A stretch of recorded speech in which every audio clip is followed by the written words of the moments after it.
Alright, welcome to A Lot of Critics. We are parked on a couch this time, here to review Watchmen, HBO's new series, and we just finished episode 1.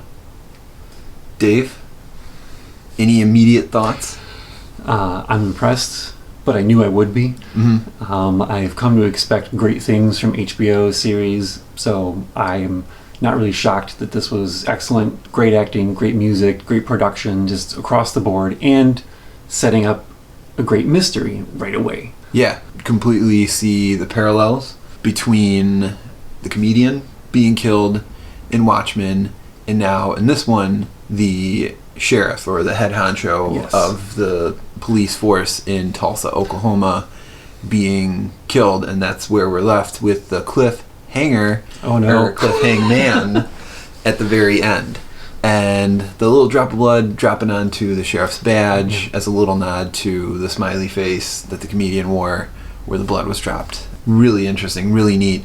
And to put it on a bigger scale, the parallels between the politics that happened in the 80s and that was happening with Nixon and everything that they did in the Watchmen graphic novel and Snyder's movie, which was an incredible adaptation of it all, and the parallels it has with politics going on today.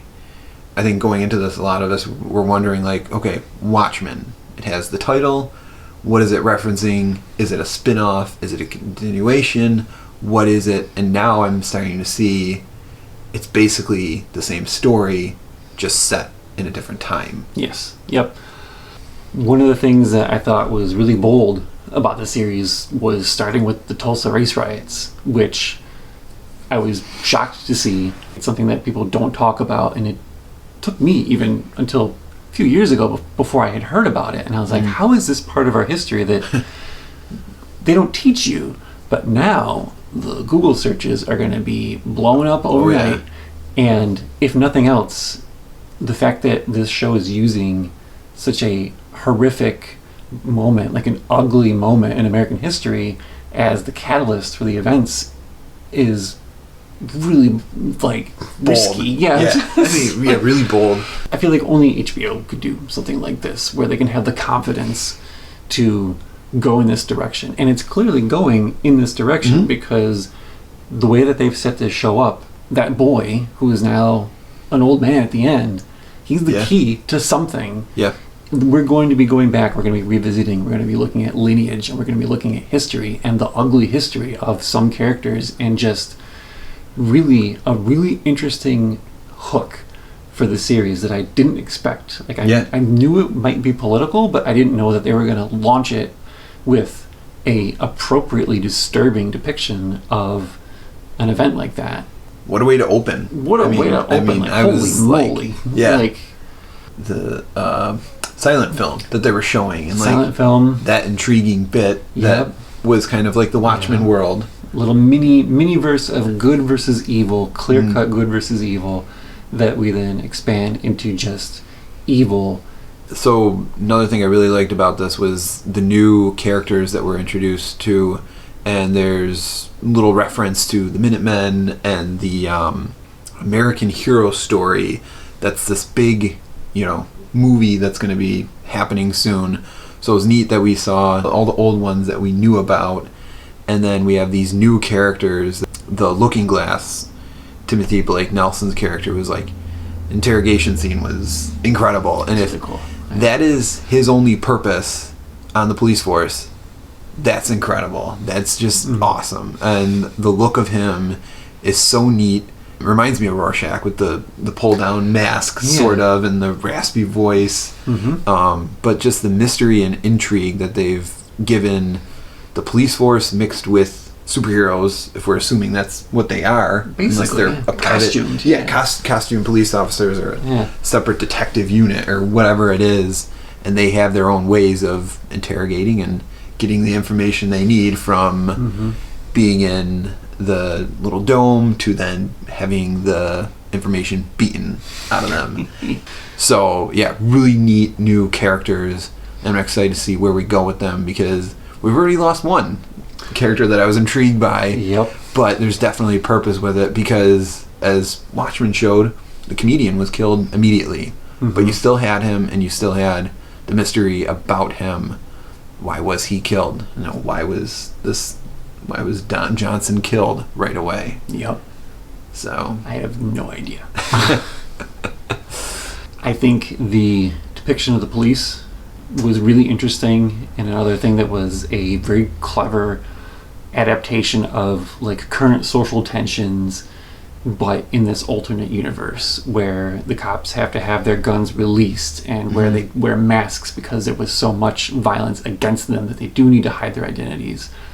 Really interested to see how this plays out and how this affects the rest of the story in this world, because we only got glimpses of how it works, and we're kind of shown things from the point of view of the police in this one, and they're presented as the heroes, where they're the good guys right now. But as we all know from Watchmen, everything is not as it seems. That could flip, Yep, people who may seem good may not be. There may be other intentions, and clearly something's going on, and the cavalry are clearly, I don't know how they could not be the bad guys.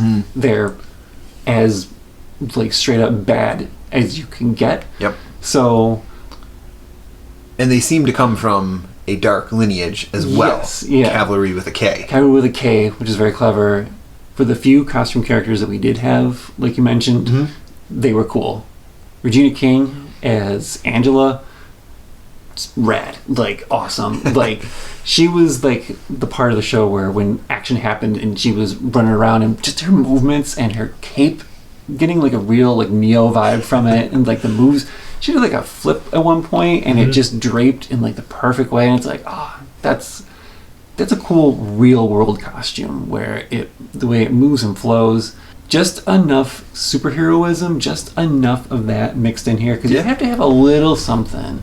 Because this isn't a DC movie or a Marvel movie in the traditional sense where you have your big budget CG fights, but they got in a little bit of that where it reminds you of why you like costume heroes. It reminds you of why these are cool characters that people would want to emulate. They would want to wear red masks and mirror masks and things because it's cool. Yeah. Okay, so we've covered basically the stuff we loved about this episode. Now what we're expecting to see, or predictions at least, what may happen. I'm going to go right ahead with Ozymandias and the sketchy stuff that's going on with him right now. I don't get it.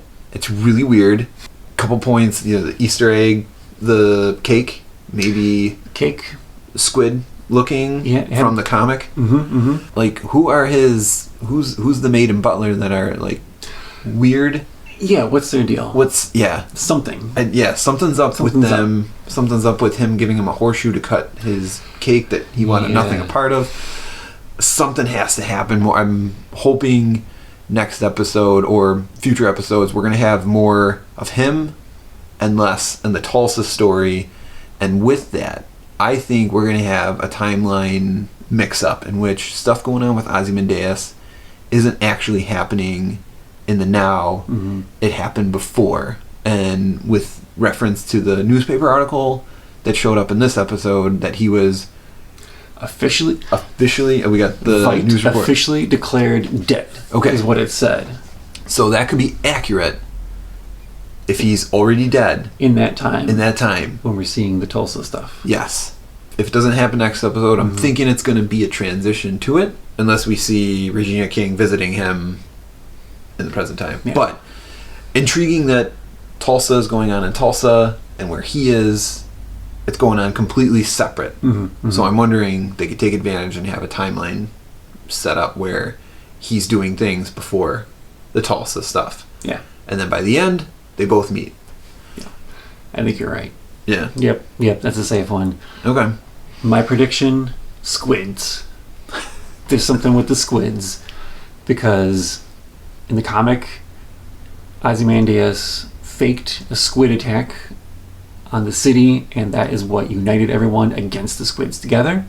So the government has to keep up that ruse. They have to keep that going in people's minds where they believe that these squids are still there, they're still a threat, and we always have to be aware of them, and that keeps the world united against this fake squid threat.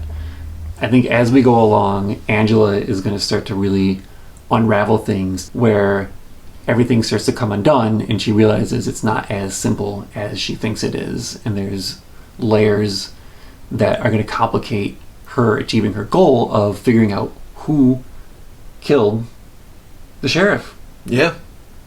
Who hung the sheriff? Who hung the sheriff? Well, we know who it was. It was that guy in the wheelchair. Yeah, because he did ask about if she thought he could lift 100 pounds, 200 pounds earlier. So, yep. He knew what he was. Is he time traveling? Yes, everything is time travel now. Okay. Yeah. I mean, maybe you heard it here first. Time travel. Time travel. And squids. Wait a minute. Watchmen. Watch time. Tick-tock, tick-tock. Tick-tock. That tick-tock could be going backwards, not forwards. Calamari. Squid. Seafood. Something there. Time-traveling squid. Yep. That's how this... That's what it is. That's how... Okay. Yes. Okay. We figured it out. Okay. All right. We'll see you at episode 8 where we're totally. Does Dr. Manhattan have something to do with time travel? Oh, crap. I forgot. Oh, no. That's right. Oh, wild card. He's a wild card. He is. Who's to say he couldn't manipulate time? He's manipulating sand on Mars still. Yeah. Oh, jeez. You know. I totally forgot. Oh, man. All right. Well, we'll see what we learn in the rest of this series. When he finally shows up. Yep. And it'll happen. Yeah. He'll be here at some point. Yeah. So please join us on future episodes because we're going to do this every week. And we're going to have our ongoing thoughts and predictions. Mm-hmm. Please hit that like and subscribe. And comment. Tell us what you think. Because we would love to hear your thoughts. This is such an intriguing series that really is not giving away anything at this point, which is going to make it fun to revisit and discuss with people. Yeah. So, thanks for watching, and we'll see you again next time on A Lot of Critics.